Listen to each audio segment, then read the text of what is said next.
call to order the April 20th, 2026 regular school board meeting. Mr. Childers, if you will lead us in a moment of prayer. Lord, thank you for this evening. Thank you for having us all here. Thank you for us on the board and this opportunity you've given us, Lord. Just pray that every decision we make be in your honor.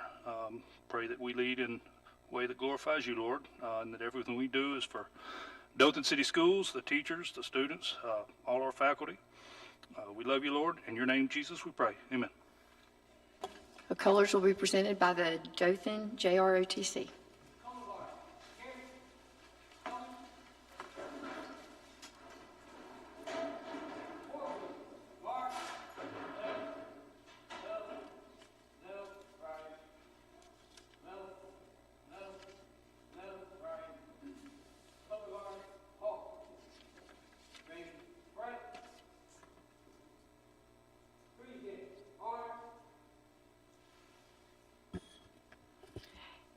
The Pledge of Allegiance will be led by Kelly Springs Elementary School student, first grade, Ivy Dawson, who is also Little Miss Dothan.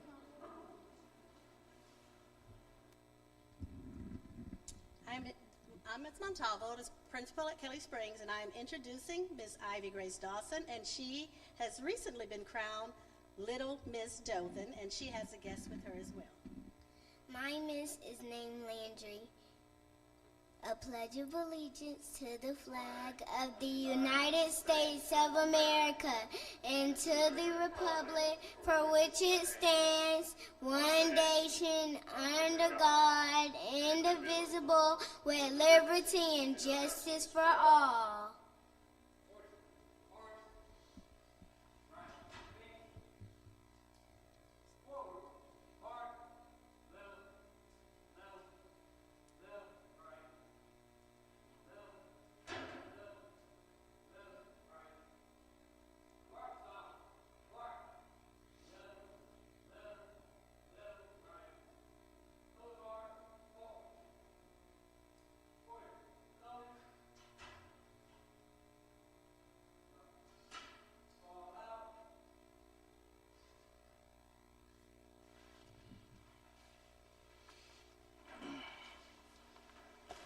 Thank you, Little Miss Dothan, Ivy Dawson, and thank you, Miss Dothan, for attending our meeting.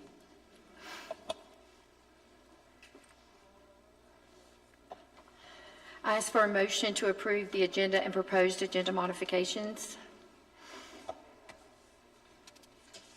Madam Chair, I move that we approve the agenda and agenda modifications. I need a second. Second. Is there any discussion? All in favor? Yay. Okay, motion carries. All right, board comments. None, ma'am. Okay, Madam Chair, okay, board comment. okay, yes. Start the timer, please, Ms. This evening, I want to address responsibility and results. In November, Dr. Askew clearly identified the actions and resources needed to turn around academic performance in this district. That information was shared with the board and with the public. We are now more than 8 months into this administration, and district-wide, our students have not received the level of support necessary to significantly improve academic proficiency. So at this point, from my perspective, this board owns the academic outcomes for this school year and what follows, based on the decisions we have made and those we have not. It raises a fundamental question. How can we fairly assess the superintendent's performance when we have provided only a small fraction of what he identified as necessary for success? While some individual gains may exist, the broader reality is sobering. Many of our students are likely further behind relative to grade level expectations. At the same time, our educators have spent another year on the front lines without the comprehensive support systems they need. Our principals and instructional leaders have spoken clearly and publicly asking for support, and those calls have gone unanswered. To our parents, our principals, teachers, and staff, I recognize the frustration, and I am truly grateful for your continued commitment to our students. You have shown up every day and stood in the gap for them. But gratitude is not a substitute for action. That responsibility to act rests with this board, and at this point, the issue is no longer what we know, it is whether we are willing to act. Thank you. Anyone else? Yes, Madam Chair. Okay, The floor is yours. Madam Chair. Yes. Okay. Just to piggyback a little bit on what Ms. Walton has said, I want us to look at the our financial situation here, and I was checking into it, and it seems as though even though we cannot spend the money on education for the children, then yet and still we are 3 months into having to pay $65,000 to our attorney for his services. And we're only, this is just for 3 months. Can you imagine what it's going to be for the year? So I think we need to look at that, and so we can learn to save some of this money and put it on the children where it's needed. Okay. Now, secondly, I have another thing I want to clarify, and I'm just trying to keep us out of a situation.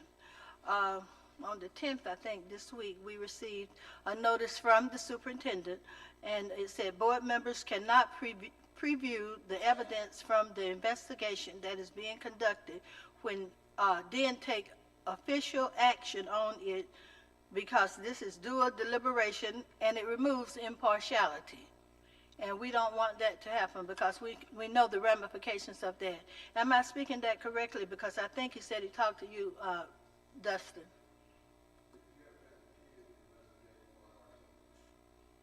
Say it again. What was the last verse? He said you can't investigate prior to, that's what you're asking. Yeah, that's what I just want to make it clear to all of our board members so we don't get wrapped up in that pickle. We cannot we cannot go twice. We can have double access to something.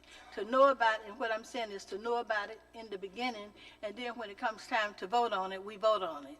So let's keep that in mind, and so that we don't have this happen. Thank you. Anyone else?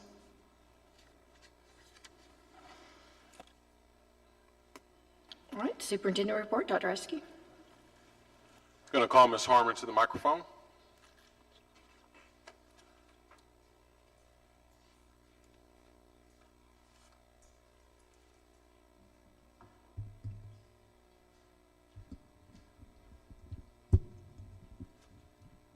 All right, good afternoon, members of the board.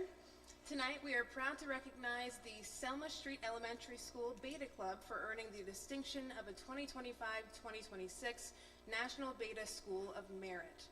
This national recognition is awarded to schools whose Beta Clubs demonstrate an exceptional commitment to academic achievement, leadership, character, and service.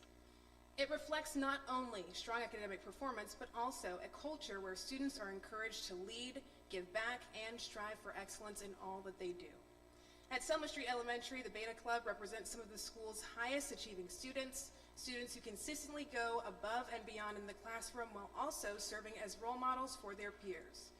Through their dedication, hard work, and commitment to service, these students embody the very best of what it means to be a part of Dothan City Schools. We are incredibly proud of these students and the impact that they are making both in their schools and in their community. So we want to give a big congratulations to Selma Street Elementary Beta Club on this outstanding and well-earned honor. And at this time, we would like to invite the Selma Street Elementary Beta Club members, along with their sponsor and school leadership, to join the board on stage for a photo.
board members, you can be seated. I also just wanted to provide a good news update.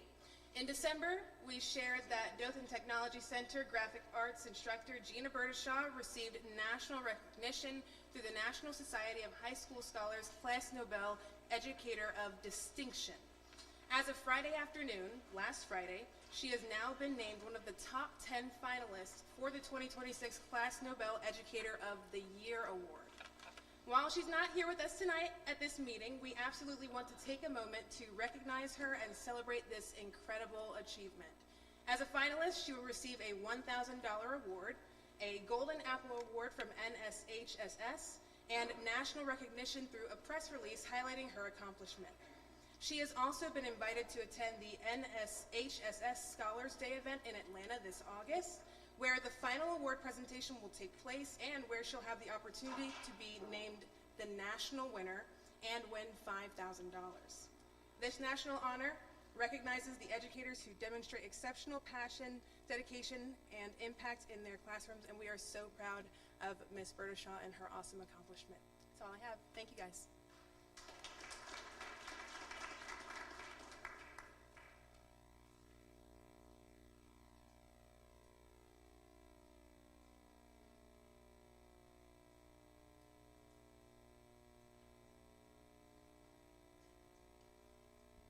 Good afternoon. I would like to recognize our April Employee of the Month, Ms. Rosemary Bettison. Ms. Bettison exemplifies a student-first mindset in every aspect of her work. She consistently prioritizes the needs of her students by building strong, meaningful relationships and creating a classroom environment where students feel valued, supported, and motivated to succeed. Her ability to understand individual student strengths and challenges allows her to tailor her approach to ensure each student receives the support they need. As a first-year teacher in both Alabama and Dothan City schools, Ms. Bettison has demonstrated exceptional professionalism, adaptability, and resilience. She has successfully navigated new systems and expectations while maintaining a calm, patient, and compassionate approach, even in the face of challenging students' behaviors. Ms. Bettison's positive approach and dedication have made an immediate and meaningful impact on her school community. She embraces challenges with a growth mindset, continuously learning new systems such as IEP development and Power School, while uplifting both students and colleagues through her encouraging and supportive presence. She consistently goes above and beyond in her role as a special education teacher. One notable example includes her dedicated, individualized support of a third-grade student struggling with reading. By intentionally setting aside time each day, including non-traditional moments such as car line, she provided targeted assistance that enabled the student to successfully complete an accelerated reader book and participate in school-wide literacy initiatives. Her persistence and belief in the student's potential directly contributed to that student's success. Beyond academics, Ms. Bettison is committed to supporting the whole child. She fosters both academic growth and social-emotional development through empathy, high expectations, and genuine care. She is a collaborative team member who contributes positively to the school culture and approaches all responsibilities with integrity and professionalism. Ms. Bettison creates a classroom environment where students feel safe, valued, and cared for. Her impact is both immediate and lasting, making her a highly deserving candidate for recognition. So I would like to congratulate Ms. Rosemary Bettison as our April Employee of the Month. She is a special education teacher at Selma Street Elementary School. If you could, please come forward.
Good evening, Madam Chair, members of the board, and Superintendent Askew.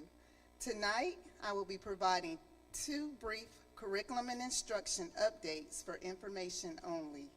First, I will share information regarding assessment, and second, I will provide an overview of the Dalton Way, 4 pillars of instructional excellence, which is helping shape our district's instructional direction. The assessment update: as a district, we are currently at 85% complete with our summative testing, and the final day of testing is scheduled for April 24, 2026. In addition, testing for designated elementary ELA students required for the Literacy Act reporting was completed on April 10th, and those scores are expected to be returned in mid-May. Overall, testing has moved forward in an organized manner across the district, and our schools have worked diligently to stay on pace while meeting state requirements. As we close out testing, we already have the next steps in place. On April 29th, we will hold a brief building testing coordinator to gather direct feedback from the school level. On May 15th, we will conduct an after-action review with central office departments, i.e. technology, child nutrition, SPED, and maintenance, so that we can identify our strengths, our challenges, and adjustments needed for future administrations. And then, in early June, we will have an assessment best practices for administration scheduled to strengthen the consistency and training and support across the district.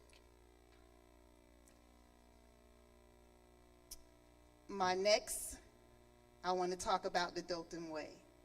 I want to Daltonize everything here in our school system.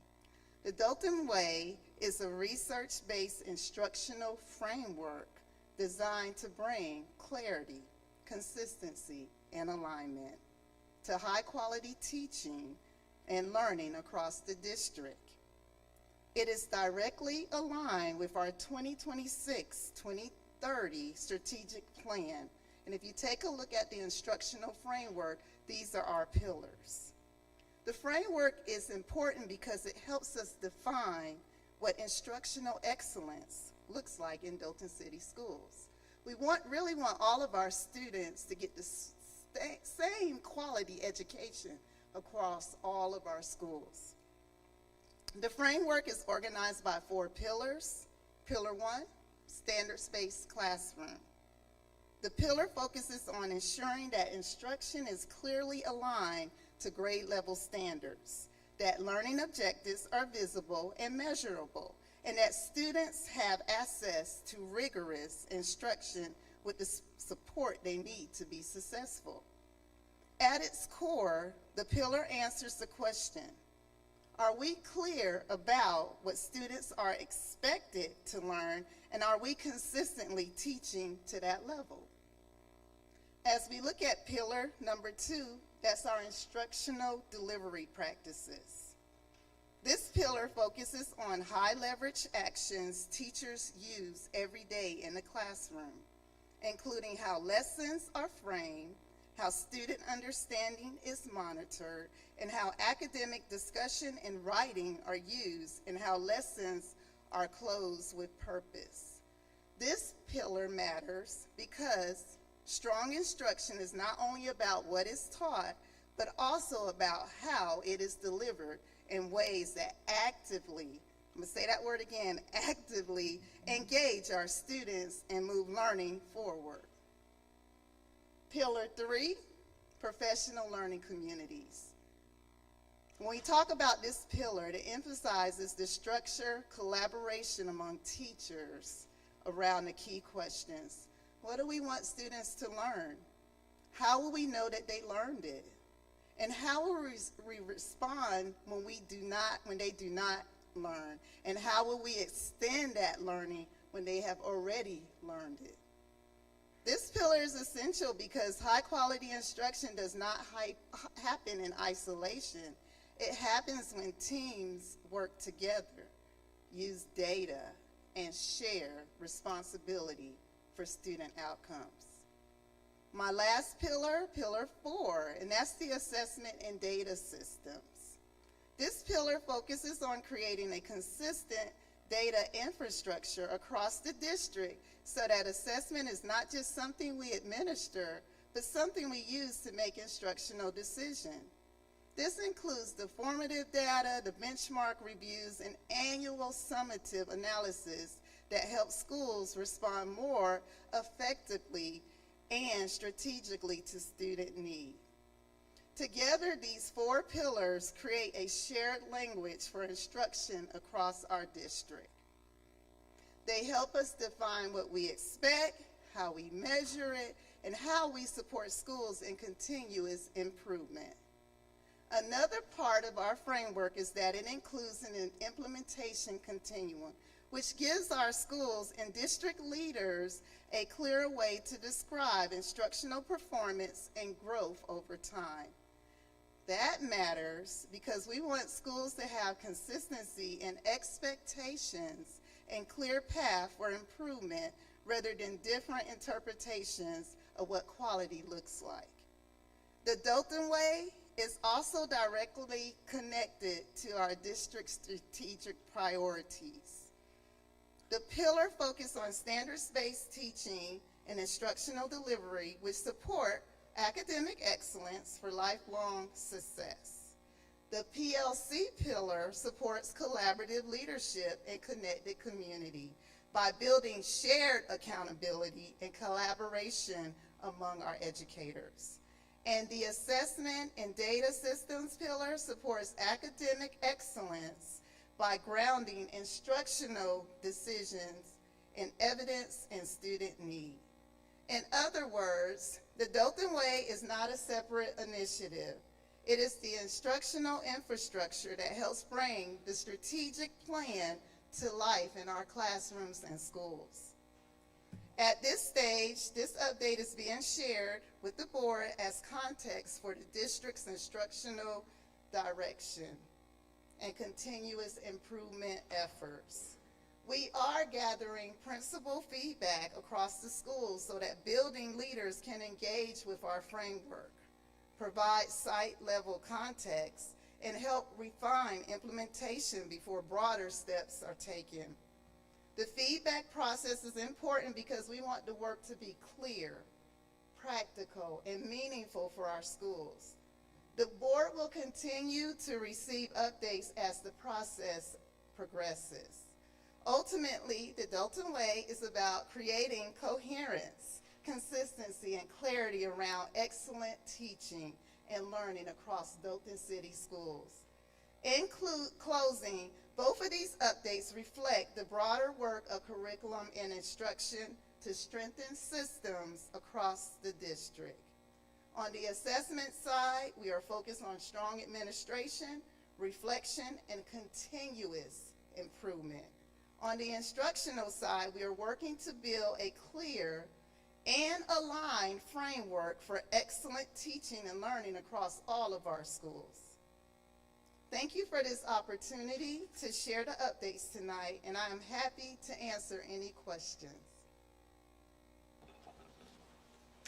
Does anyone on the board have any questions for Dr. Thompson? Dr. Thompson, this is great. Thank you very much. Oh, and I'll be back.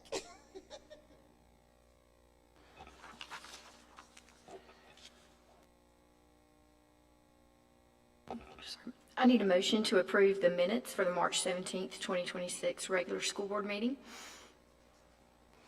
Make a motion to approve the minutes from the March 17th, 2026 school board meeting. Do I have a second? Second. Any discussion? All in favor? Yay. Yay.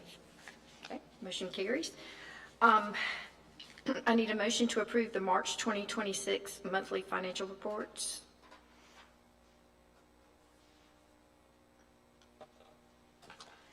Make a motion to approve the March 2026 monthly financial reports. Do I have a second? Second. Is there any discussion?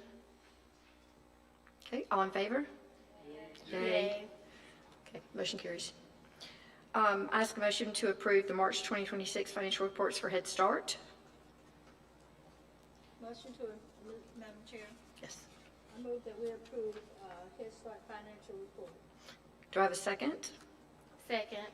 Okay, is there any discussion? All in favor? Yay. Yay. Okay, motion carries. I need a motion to approve the Head Start menu for April 2026. Make a motion to approve the Head Start manual for April 2026. I need a second. Is there any discussion?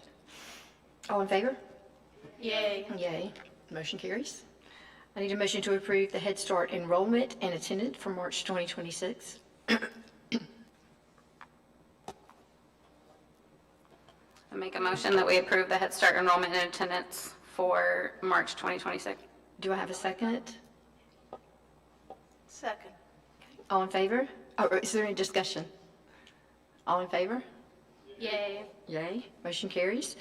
I need a motion to approve the Head Start monthly summary report for March 2026. Madam Chair, I move that we approve the monthly summary report for Head Start. Second. All right. Is there any discussion? All in favor? Yay. Yay. And motion carries. Investment policy, Ms. Walker.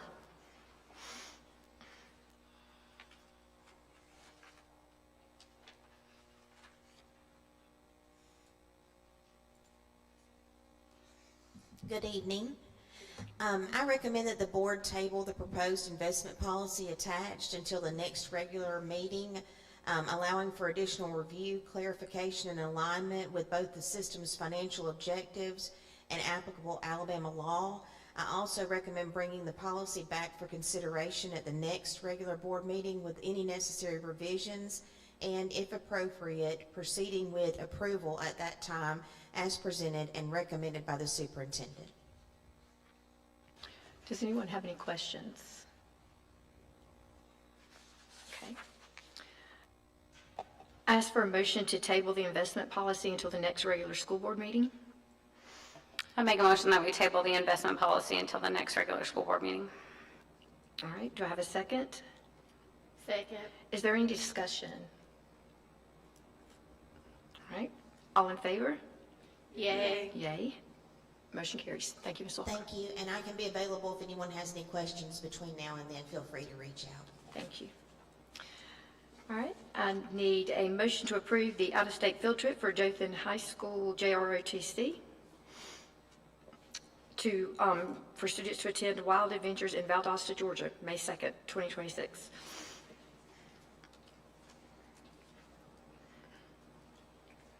I move that we approve the out-of-state field trip for Dothan High Junior ROTC. Second. Is there any discussion? All in favor? Yay. Okay, motion carries.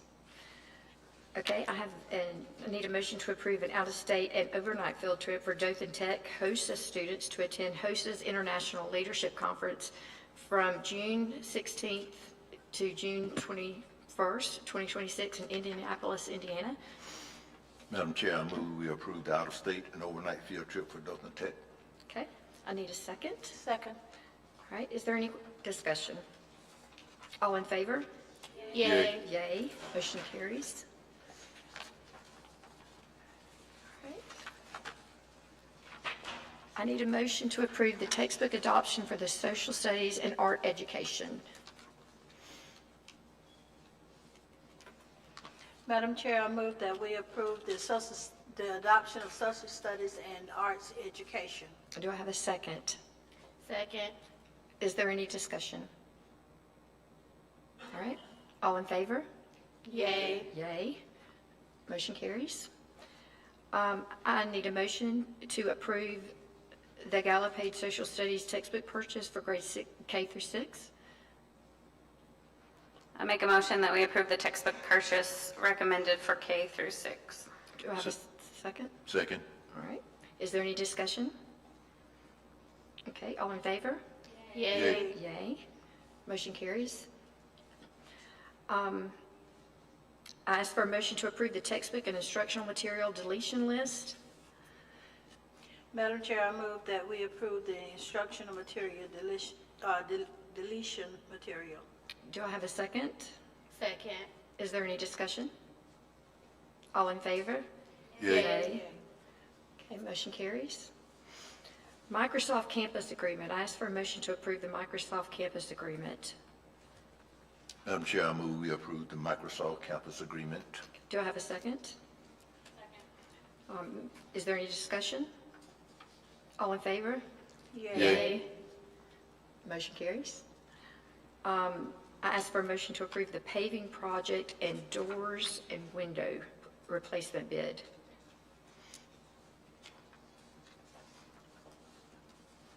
Do I have a motion? Madam Chair, I move that we approve the paving projects and doors and window replacement bid. Do I have a second? Second. Is there any discussion? Okay, all in favor? Yay. Yay. Yay. Okay, motion carries. Okay. Personnel agenda. Brittany Smith.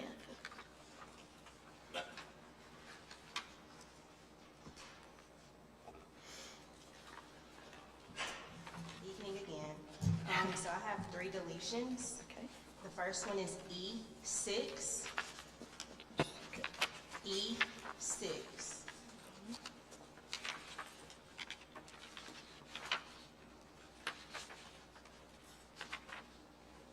The next one is F1. F1.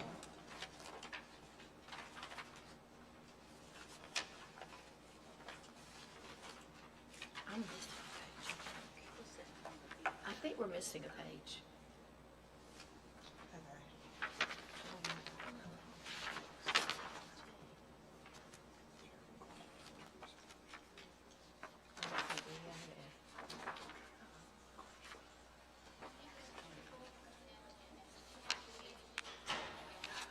I got you. Okay, thank you, Lucretia. I'm sorry. I'm sorry, Brittany. I just got directions. Okay, and the last one is G6. Can you repeat those for me? I'm so sorry. Yes, ma'am. Okay. The first one is E6. Okay. E6. Okay. Okay. The next one is F1. F1. And the last one is G6. G6. One. Okay, gotcha. And the last one was which one? G6. Okay.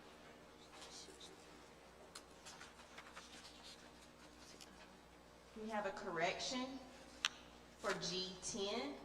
The effective date should be July 14th, 2026. Okay. Correction to previous action, 4.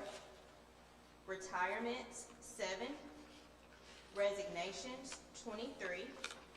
Additional or temporary employment, 71. Transfers, 6. Conditional appointments, 4. Appointments, 10. Verification of higher degree, 1. Contracts, 1. And change of duties, 1.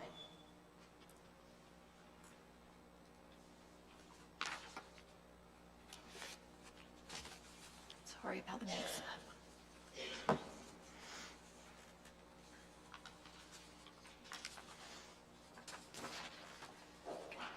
I ask for a motion to approve the personnel agenda. Madam Chair, I would like to pull J1 to discuss in executive session. Okay. All right.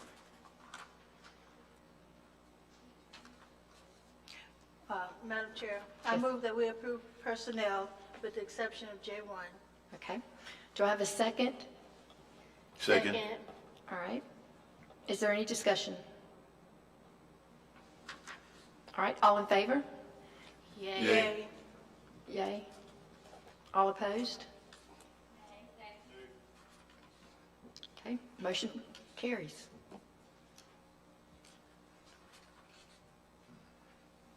Did you get that?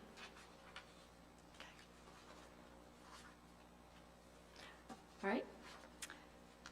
All right, the pass principal contract. Ask for a motion to approve the pass principal contract.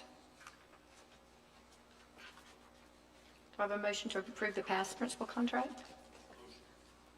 Motion to approve the pass principal contract? Do I have a second? Second. Is there any discussion? All in favor? Yay. Yay. Okay. Yay. All opposed? Okay, motion carries unanimously. Is there a motion to, I need a motion to approve the Selma Street principal contract? Madam Chair, I move that we approve the Selma Street principal contract. Do I have a second? Second. Is there any discussion? Okay, all in favor?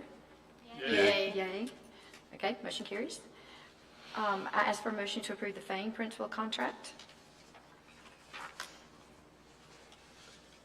Motion to approve the Fane principal contract? I ask for a second.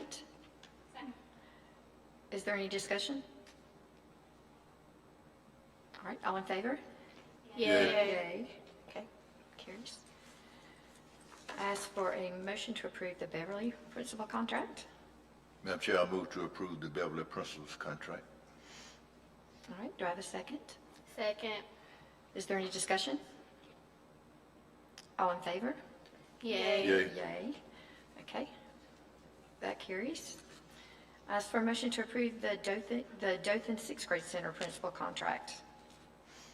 Madam Chair, I move that we approve Dothan Sixth Grade Center Principal Contract. Do I have a second?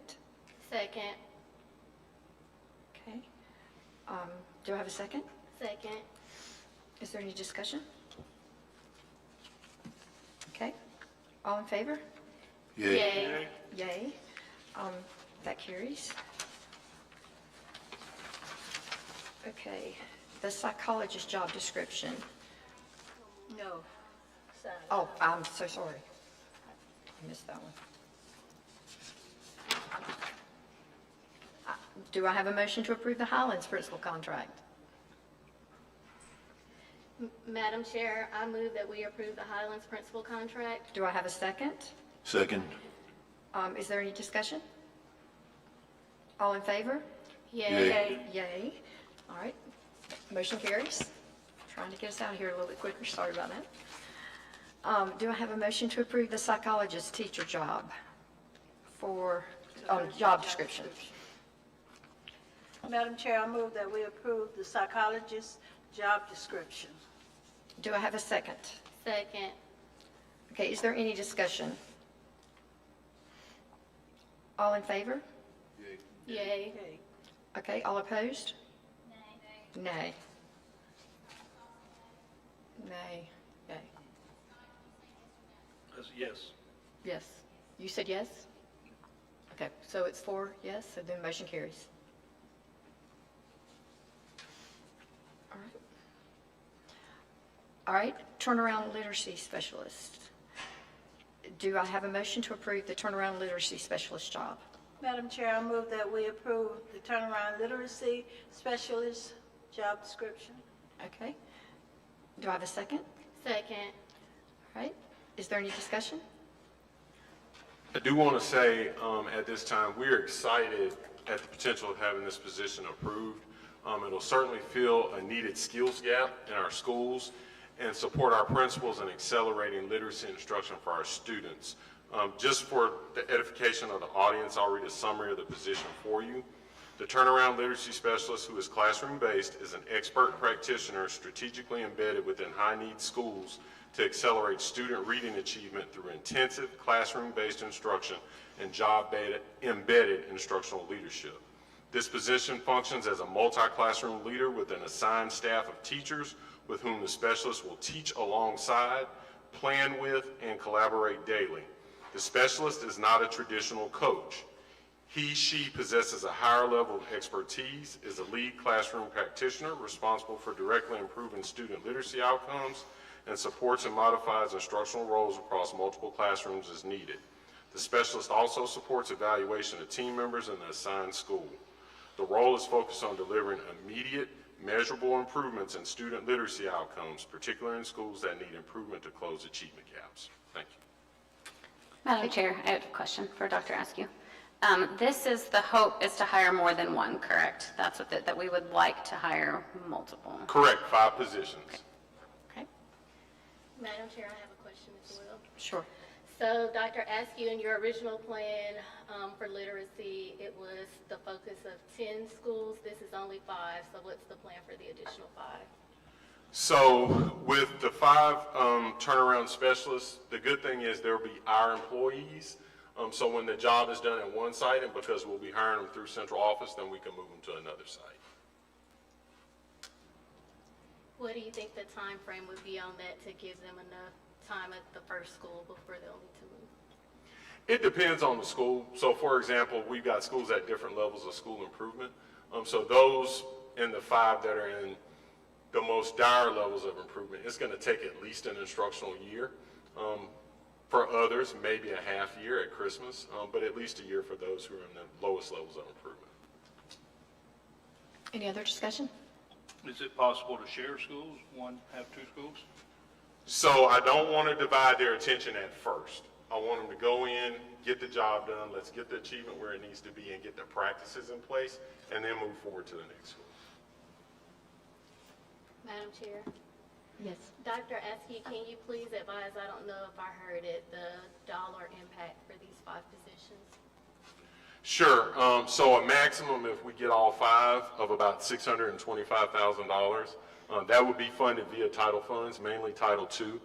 The federal government has issued guidance in the past 3 months, pretty much shifting all Title II spending to the school site. So it is in alignment with federal requirements as well as state approval. We did discuss it with the title office in Montgomery, and they're very excited about the position as well. In fact, they had Lee, when she was at her conference over spring break, present the idea of the position to a number of the groups who were there present at the conference. Any further discussion? Madam Chair, one final question for him. Well, you know you only get 2, so.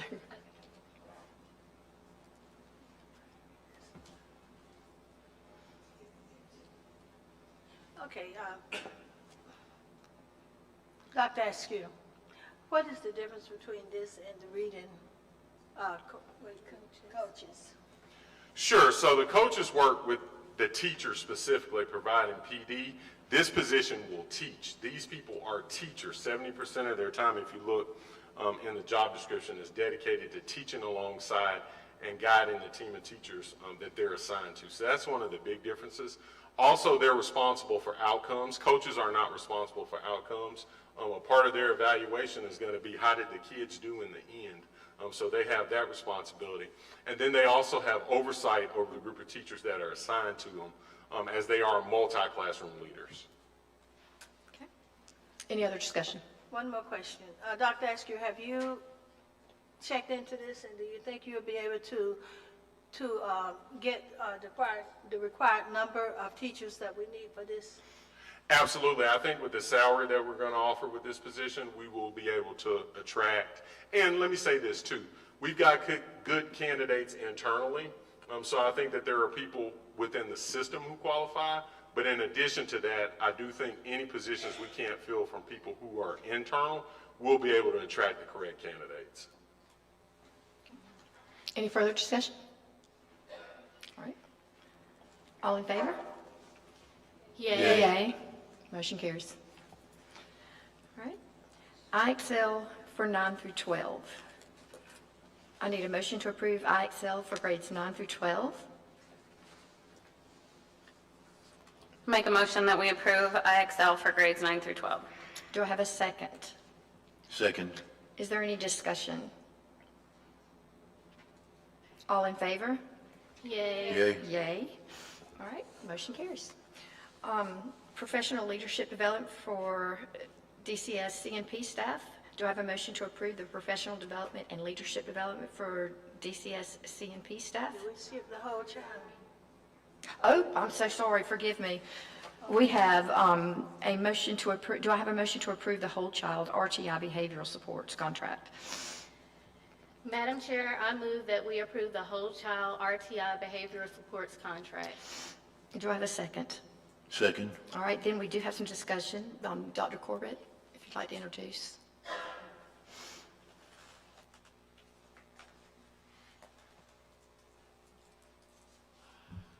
Good evening, Madam Chair, Dr. Askew, members of the board.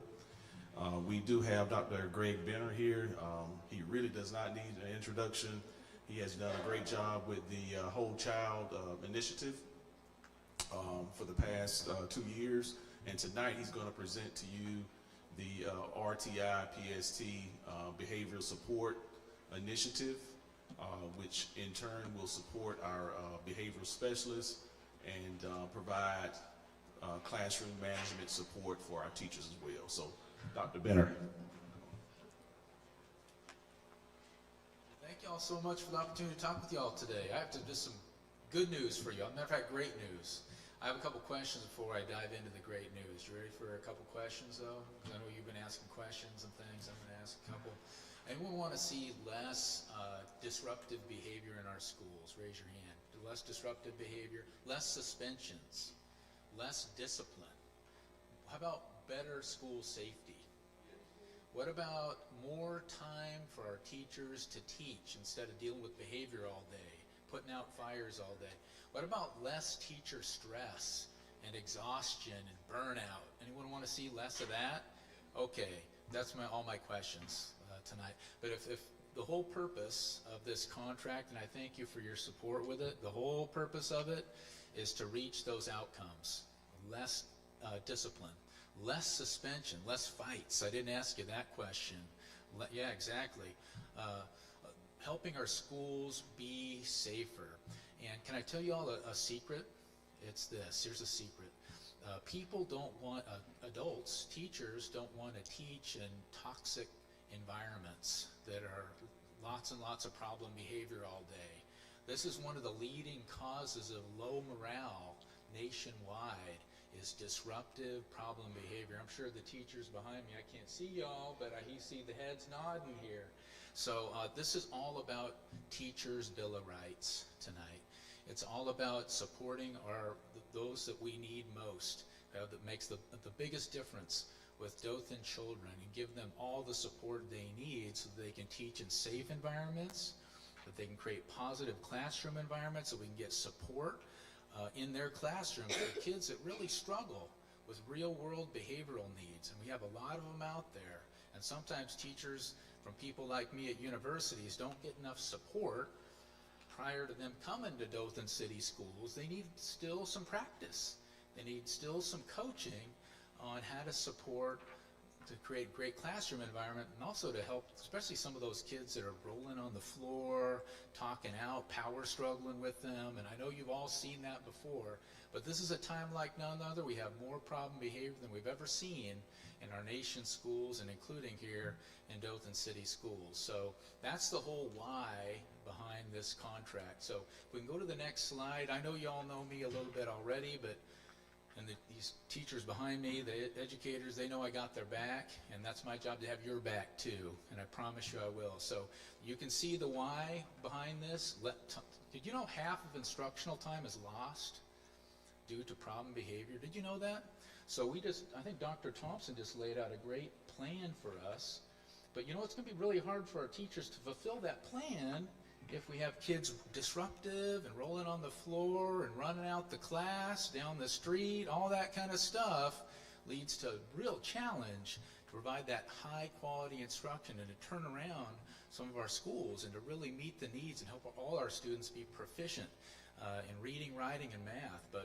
So instructional time, we can't close achievement gaps, and we can't achieve academic excellence if we first don't close the engagement gap first. And what I mean by that is we've got to boost classroom engagement, less disruption, more time on task. We boost that engagement gap. Now that gives us a chance to close achievement gaps and to accelerate learning, which is an awesome thing. That's what every teacher wants. Okay, give me the support I need to do my job. That's a Teacher's Bill of Rights. So more student engagement. We're going to have less teacher stress. We have a crisis too with a teacher shortage, and Dothan is no exception to that. So if we're going to keep our best and most our amazing Dothan educators and keep them here with us, we can do that by providing them support they need to excel in what they do best, which is teach. So if we go to the next slide here, it's not just about classroom environments, it's about interventions, and we use terms like Tier 2, Tier 3. Tier 2 means, there's kids in every classroom, every school that need a little extra help beyond just the normal things we do.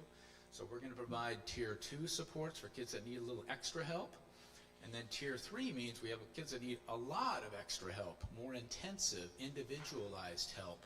And so we're going to also build some systems of support to help not only all kids, and I like to say all means all, y'all. When we talk about Tier 1, that means all students. And then Tier 2 means some kids that need a little extra help. And then Tier 3 means the few kids that really need intensive help. So this plan that we have here that we're looking at together today is about all kids, and it's about some kids, the Tier 2 that need interventions, and then of course Tier 3 with kids that need individualized, more intensive support. And there's a lot of kids these days that need that. So if we talk about these tiers, you can see the supports we're going to provide for Tier 1. We've already gotten some of this started with Dothan Whole Child, and thank you all very much for your support of that. I've come to talk to you all about maybe bringing that to the whole community someday, and I'm still going to keep holding on to that dream with y'all and be a squeaky wheel on that. But universal, things we do for all students is our pillars, our behavioral supports. Tier 2, we're going to learn 4 different interventions, simple, easy interventions.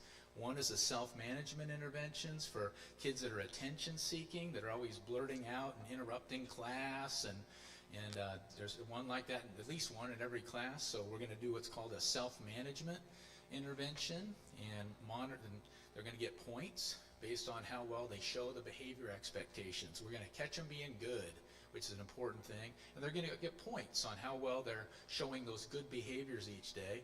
Resilience interventions is for students that kind of do this.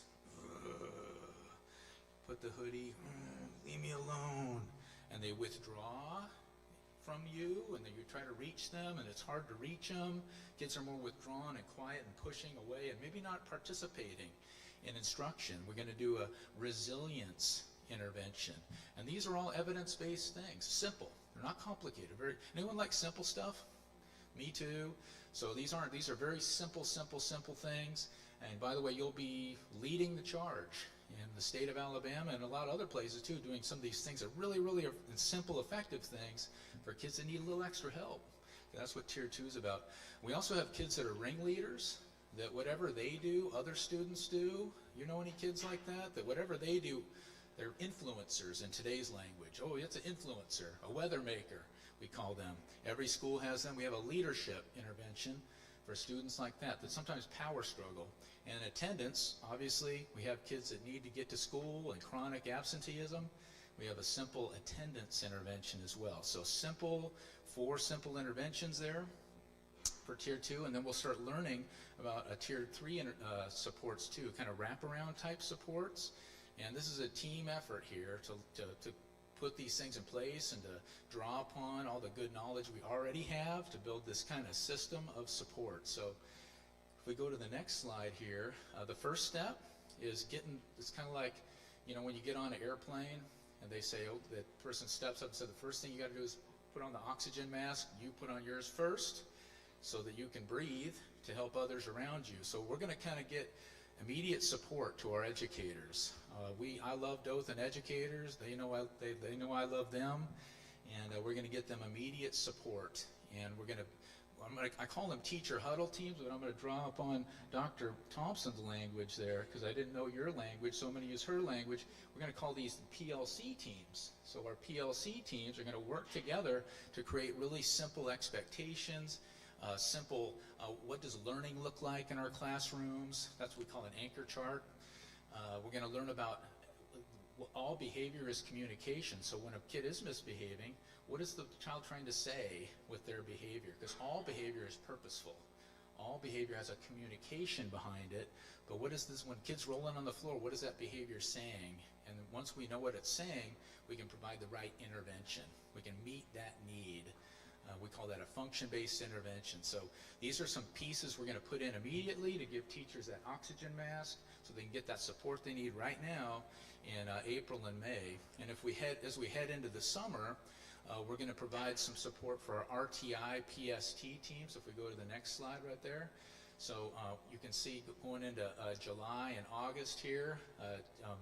In July, we're going to pull at least a one-day with each school already has an RTI PST team, which focuses on students with needs, and we're going to equip them with the support they need to help with behavioral supports for Tier 2, Tier 3, as I just talked about. So we won't be creating new teams in our school, using existing teams, existing structures there.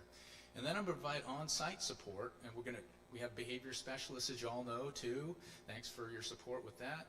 They're going to get trained up and teach them how to fish, so to speak. So my job will be to support because you have expertise in the school districts, with your behavior specialists and in-school suspension personnel, ISS personnel, and so on. But I'm going to go into the trenches and be working with the educators, working with teams, and modeling strategies to between now and through December, really building the capacity of each school to become safer, better, more positive, just better places to learn. That's going to be huge for everybody. So, and that's really, I just have one more slide, I think.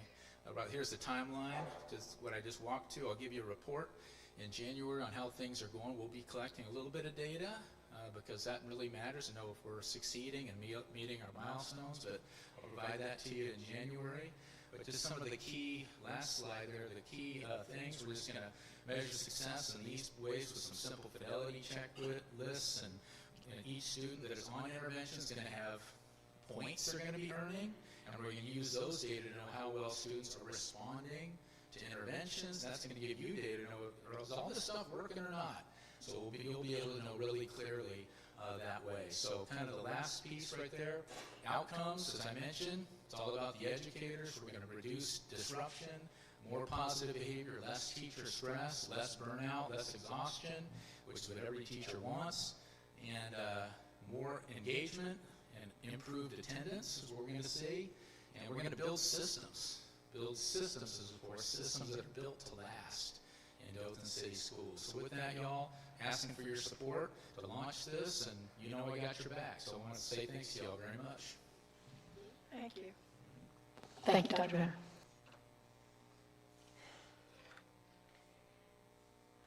Okay, I need a motion to approve the whole child RTI behavioral supports contract.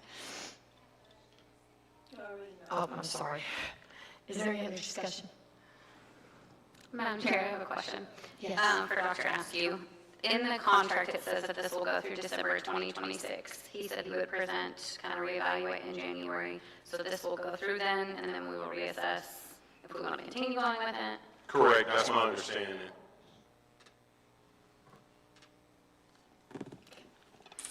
Any other discussion? All right. All in favor? Yay. Yay. Okay, motion carries. All right. Now, professional and leadership development for DCS CNP staff. Is there a motion to approve the professional leadership and development for DCS CNP staff? Madam Chair, I move that we approve the professional and leadership development for DCS CNP staff. Okay, is there a second? Second. Is there any discussion? All in favor? Yay. Yay. Okay, it carries unanimously. All right. The Harbor Bright Key Thane MOU. I need a motion to table. Dr. Thompson, do you want to talk about that? Your typo? Approve. Okay. Sorry about that. I need a motion to approve the Harbor Bright Key Thane MOU. Madam Chair, I move that we approve the Harbor Bright Key Thane MOU. Do I have a second? Second. Is there any discussion? Okay, all in favor? Yay. Yay. Motion carries.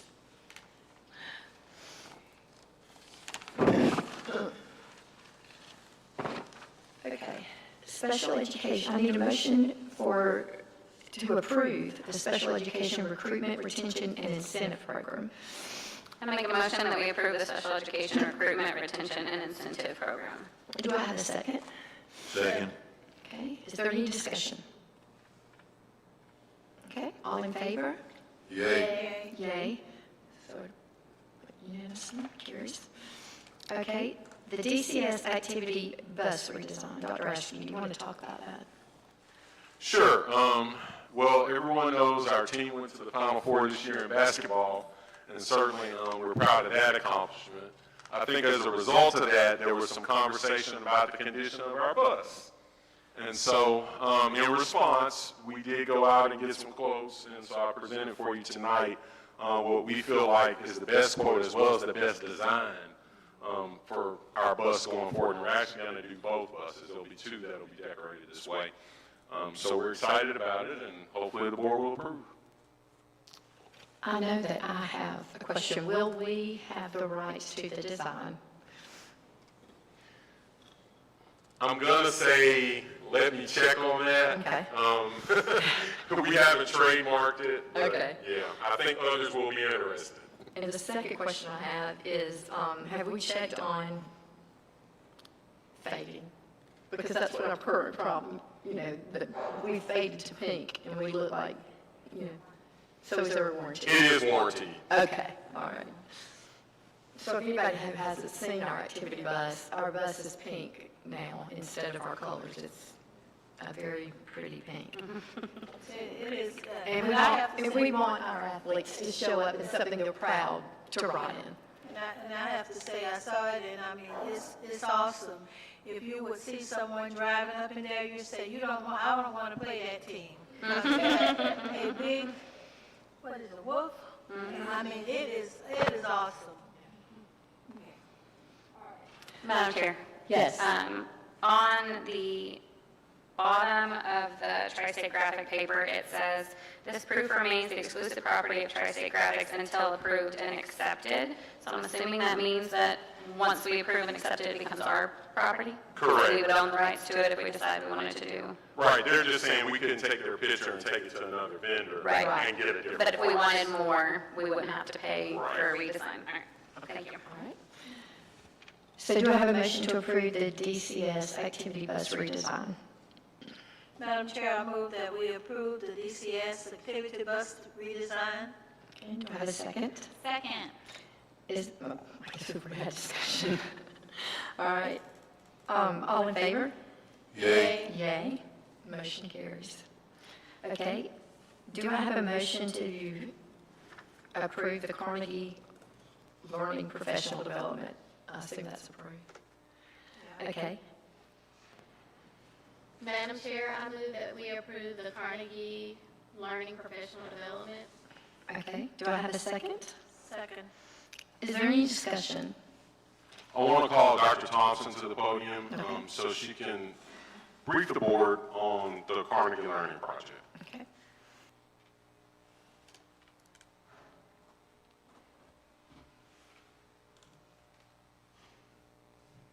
Okay, good evening again.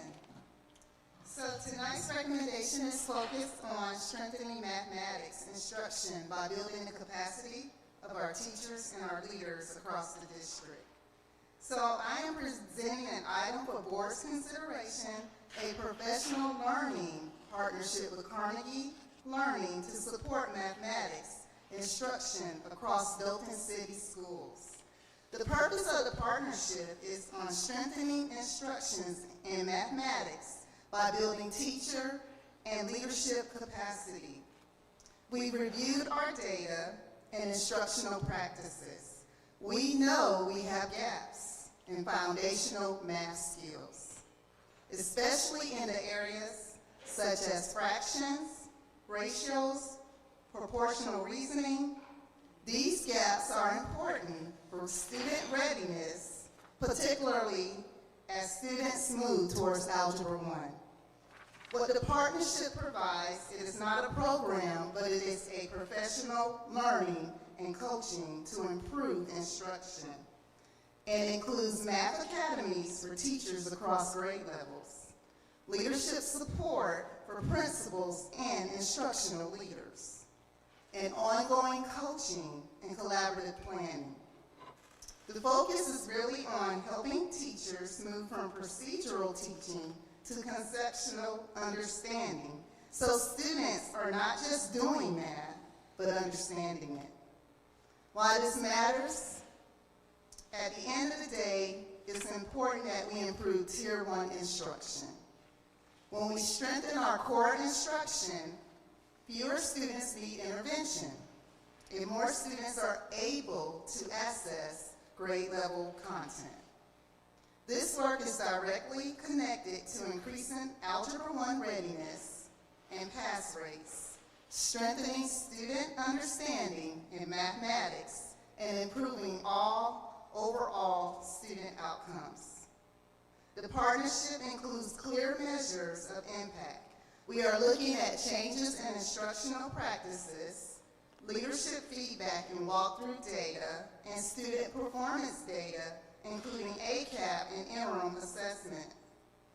This work ensures that the work is not professional learning, but actual improvement in classrooms and student outcome. For these reasons, the superintendent recommends that the board approve the professional learning partnership with Carnegie Learning. This recommendation allows us to build teacher capacity, strengthen Tier 1 instruction, and improve student outcomes in mathematics across the district. Thank you. Are there any questions? Does anyone have a question for Dr. Thompson? Yes, Madam Chairman. Please. I don't know if you mentioned the price for this. Can you please? Yes, it's $220,000. Dr. Thompson, do you happen to know how long Carnegie Learning has been around? I'm not exactly sure, but I'll get that information for you. I know. It's 1998. Okay. And they are one of the most respected education professional development organizations in the United States. I'm sorry that I didn't call you up. I tend to forget that everybody doesn't know what that is. So it is. They are very well known, and it's a good program. Madam Chair? Yes. I'll direct this question to Dr. Askew. So I read on there, this will serve up to 25 facilitators. How are those teachers selected for participation? So I'm going to volley that one to Dr. Thompson, and she can talk about the layout. As we look at the, we're going to look at summer, so they'll be going to math academies, and we have a K-2 math academy for 2 days of training where teachers can be invited to do that. 3 through 5 math academy, 6 through 8 math academy, and a 9 through 12 math academy. Teachers will receive 4 days of instruction, hands-on experiences, and in addition to that, we also talked about ongoing school year workshops. I think from just being a personal level, we want to continue with the training along the way. We don't want it to be a one-shot, we do it one time, then we're done. So they are, we are building in those days that they'll go out to the different schools and then provide that support. In addition to that, curriculum and instruction will be doing follow-ups and walkthroughs to see what kind of impact do we have as these teachers are working with our students. That answer? I'm still not sure, and you may have said it and I missed it, who will be selected for these? As far as I know, for the summer, teachers will be given that opportunity to sign up, but we're looking at, yeah, pretty much. Madam Chair, I have a question kind of piggybacking off of that. It said 25 participants per facilitator. Do we foresee having more than one facilitator? Is that going to be based on how many signups we have? Yes, absolutely. So we already have, it's up to 25 for the 4-day academy. In addition to that, we also have incorporated with our 10 campuses, depending on who signs up throughout the year, there'll be 4 days per campus as well. So we're trying to figure out, when we start this particular partnership, as we get into the partnership, we need to add additional supports. We will do that then too. Okay, Madam Chair, I have a follow-up question on that. So if we have more people are scared at the jump to sign up for something new. So once they see how it's working, we will be able to add more people into that as they want to do it. Absolutely. The one thing that I liked about the company is the customization. I know that Dr. Askew, they sent us different price points for what we wanted, and we were able to communicate with them, this is what we need. So there's that flexibility as we're working with the company to provide if we need additional seats, if you will. I guess that's the easier way to put that.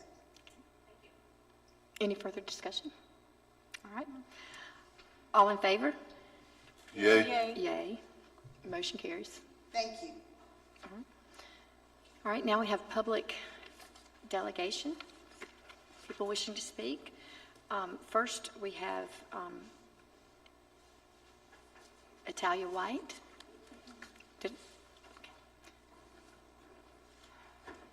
Okay. Thank you. Good evening, everyone.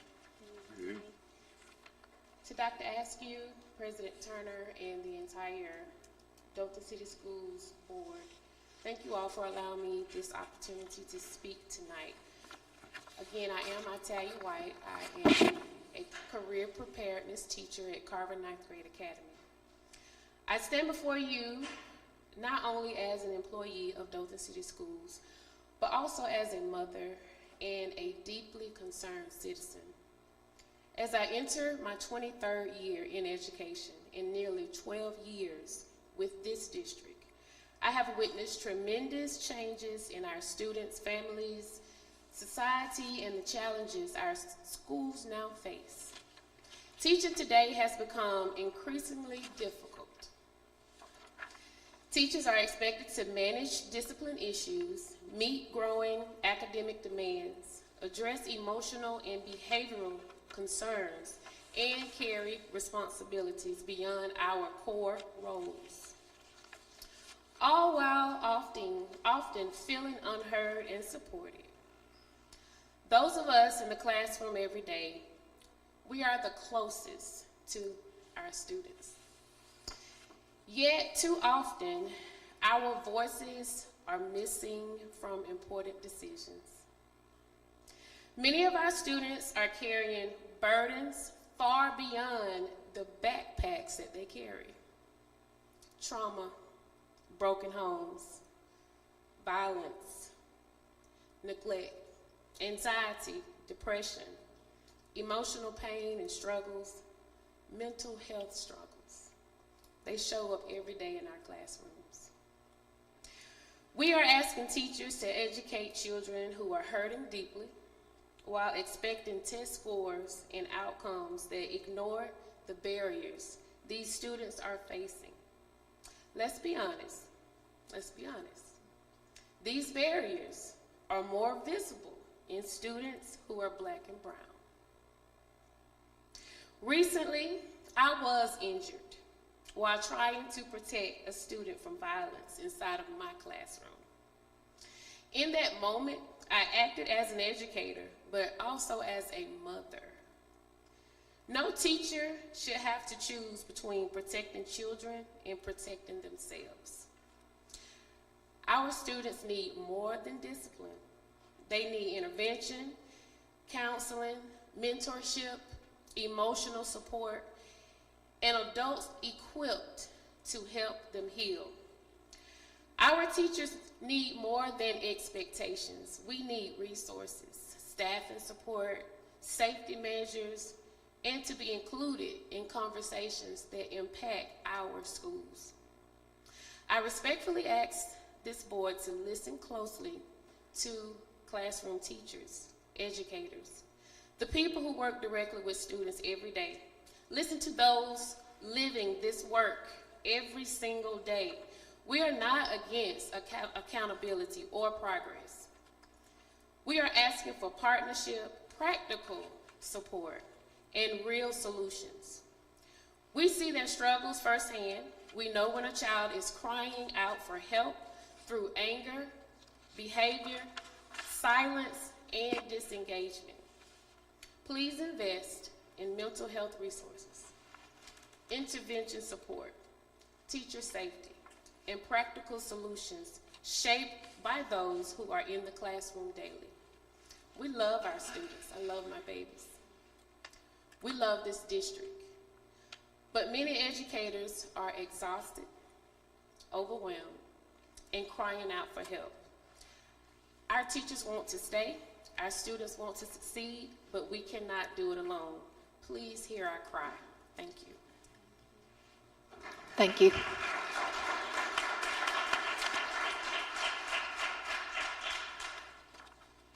Thank you very much. Next, we have Tamika Burns.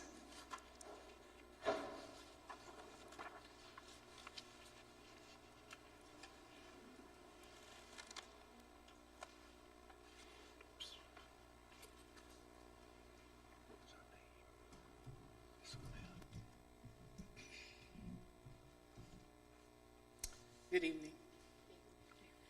I used to say, if I ever lose my passion and love for young people, I would know it was time to go. But that's not even close to happening. There's a tone of optimism in that statement. There have been times when I've said if I could do something else for a living that would allow me to have the same access to and influence on kids, void of politics and bureaucracy, I would do it. That statement carries a tone of cynicism. Of late, I have found myself saying, I love kids, I'm a pretty good educator, but I am disgusted with my profession. That probably sounds like full-on pessimism. Honestly, any given teacher may experience all three of those sentiments over the course of a day, depending on the context and the climate. When people ask what we do for a living and we say, I'm a teacher, without fail, a sympathetic grunt or groan generally follows before they say, you have a hard job, or I pray for you regularly, or I could not do what you do. Even our kids say that to us. Instead of esteem or high regard, there is often pity. In fact, I have a theory that it is only in America that we who touch the lives and help mold the minds of those in every other profession are held in low esteem and even disregarded. I stand here this evening full and compelled to lay bare the heart of many teachers while fighting the notion that I may not truly be heard by those who sit above me. We need not look far to see our comrades jumping ship, not because they are too old to continue or because they desire to pivot and pursue other interests, but because they are disillusioned to the point of walking, even running away. Oh, but we are a dutiful bunch, we teachers, because we are committed to those we serve. We take on these tasks. We adjust to that initiative. We absorb the burden and blame for so much that is beyond our control or realm of responsibility, to the point of what seems normal, but our normal is not normal. We may fuss, whine, and moan a bit, but we soon shake it off and do what we're asked to do. Most often, those who are furthest removed from the classroom are those positioned to make the decisions that most impact our classrooms in the name of what is best for students. I am here to say today, it is very noble sounding to cloak initiatives and boxes to be checked in language that gives it's about the children. But let me, at the risk of sounding like a nagging wife, say that we teachers need to be heard and regarded beyond agendas and boxes to be checked, beyond reprimands and gotchas. I submit to you that teachers who are truly heard and regarded, not pacified, not patronized, gain staying power that is fueled by the desire to remain in the game, not just the need to stay in it. Hear us. Not as a husband whose wife says constantly, honey, help, honey, I am struggling, but keeps her needs at bay while pursuing and fulfilling his own until one day he is stunned by her breakdown and her departure. Regard us. Educators, you know that feeling that comes when one of your most challenging students gets it or makes a turnaround or becomes one of your best students and attributes it to how you made him or her feel. that same student somehow becomes your biggest fan and your biggest cheerleader. We teachers are the same in our need to be treated like we matter. Sure, it is about the kids, but it cannot be about them without us. Hear us. I leave you with this. Last summer, I reached out via text message to an administrator to seek some professional counsel and wisdom about maximizing my strengths. This individual not only responded quickly, but availed himself to meet the same day. I received more than I bargained for. I received attentiveness, a listening ear, guidance, encouragement, and some practical next steps. 2 hours later, I departed from that meeting, heard, regarded, and helped. The way it can look depends on many things, but my plea is for those above us to sit still, be the sounding board, punching bag, whatever necessary, to make space for us, our voices, and our well-being. After all, we deserve the opportunity to not just survive, we deserve to thrive. Thank you. Thank you, ma'am.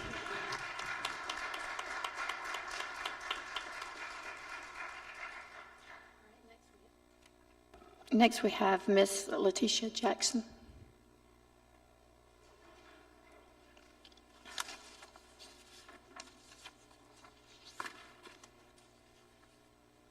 Thank you. Good Thank you. evening.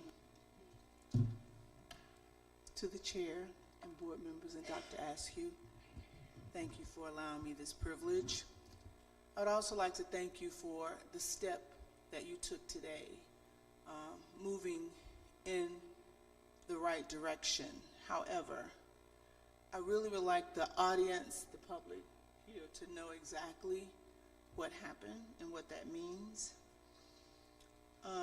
We have been, now it's been 126 days since the initial vote that was postponed for a work session for the 100-day plan, turnaround plan. And the 100-day turnaround plan would now be actually executed by now.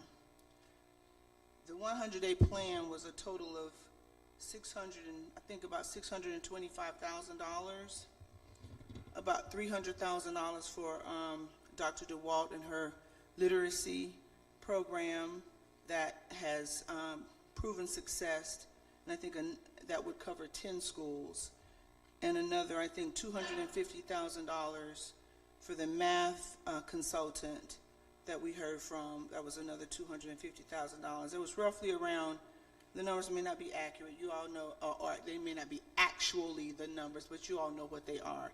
So that would have been a total of $625,000 roughly for 10 schools for 100 days to turn this around. We now have about 23 days left in this school system, so 126 days has passed. Today, you all approved for literacy specialists, 5 of them, which I applaud you for, and I thank you for that, because that is a step in the right direction. However, the public needs to understand that these people have to be identified, hired, and then they have to start. So this school year is gone for these children. It's absolutely gone. And that cost for those, for 5 schools, for the literacy specialists is $625,000. The additional math portion that was approved tonight is $220,000, which would be a total of $845,000. And that has not yet, and it's yet to start. It has to be, people have to be hired, identified, and then started, while our children in 3rd and 4th grade who cannot read and do basic math languish. I think that we need to have more of a sense of urgency, because what I want to know is what is to become of these children in the 3rd and 4th grade this year whose last day of school will be May 21st. Will they be passed on to the next grade to be put further and further behind? What will happen to these young people while we wait for literacy specialists to be hired, when we had a very, very good and valid plan with consultants who were experienced, knowledgeable, and had a track record of success.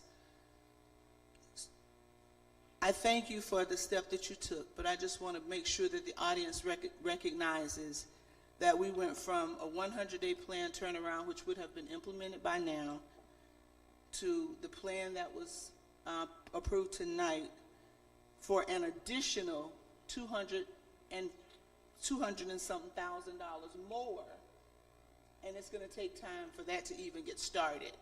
Those are taxpayer dollars. Those are your dollars.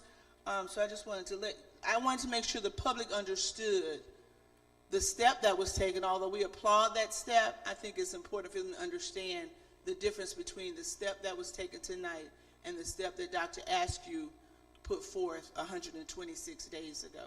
Thank you.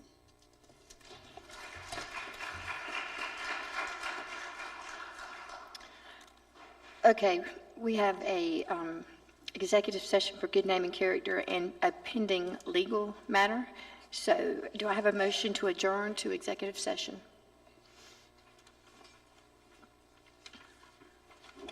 Madam Chair, I move we adjourn to the executive session. Do I have a second? All right, is there any discussion? All in favor? Yay. Yay. Yay. Motion carries. We will be back when we're finished.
couldn't have ran no smoother, could it? I know, yeah.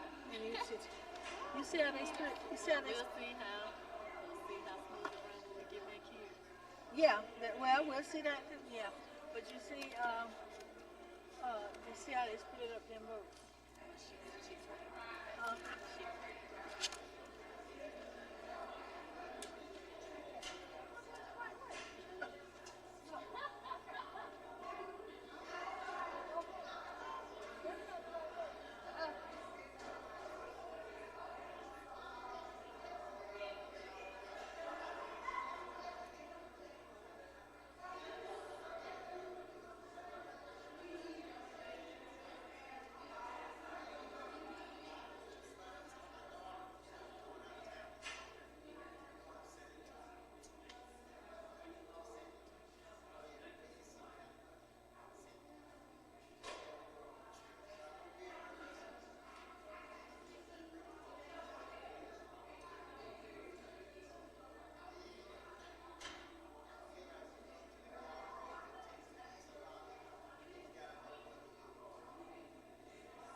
Okay, I ask for a motion to reconvene into regular session.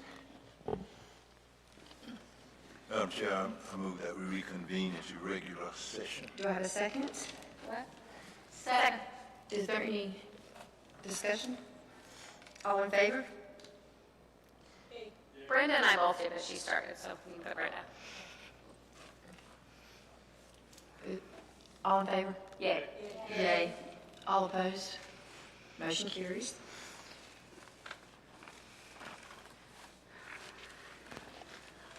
While in executive session, we pulled J1 on the personnel agenda. I need a motion to approve J1 as written on the personnel. Madam Chair, I move that we approve J1 as written on the notes. Personnel agenda. Right, do I have a second? Okay, all in favor? Yay. Yay. This is all in order of how we addressed it in there, right? All opposed? Okay, motion carries. Okay, we're adding K1 to the personnel agenda. Okay, all in favor of K1? We need a motion to approve K1. Madam Chair, I move that we approve K1. Okay, I need a second to approve K1. Second. Okay, is there any discussion? Okay, all in favor? Yay. Yay. All opposed? And I abstain. Okay, I need a motion to approve K2. Madam Chair, I move that we approve K2. I need a second. Second. Okay, is there any discussion? Okay, all in favor? Yay. Okay, all opposed? Nay. Motion carries. And I abstain. All right, and I need a motion to approve K3. Okay, I need a second. Second. All right, all in favor? Yay. All opposed? Nay. Noes were Dr. Franklin and Scott. Okay. And yeas were, did you get the yeas? Okay, motion carries. And I abstain. Okay.